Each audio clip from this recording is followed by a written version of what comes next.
Bir kishi o'limdan keyin Allohdan uning butun bosib o'tgan hayot yo'lini ko'rsatishni so'rabdi.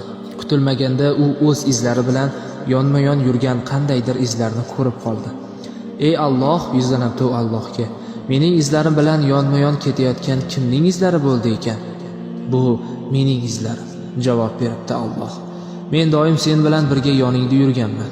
U kishi yana sinchiklab qarasaki, hayotning eng og'ir damlarida oyoq izlari faqat bir juft ekan. Ey Alloh, yuzlanibdi u Allohga. Nega eng og'ir va xavfli damlarda, sening yordamingga eng muhtoj bo'lgan damlarimda sen meni yolg'iz qoldirib ketgansan? Qara, bu yerda faqat bir kishining izi. Shunda Alloh unga baland ovozda: "Noshukur banda, eng og'ir kunlaringda men seni qo'limda olib yurganman." Alloh yengib bo'lmaydigan sinovlarni bermaydi.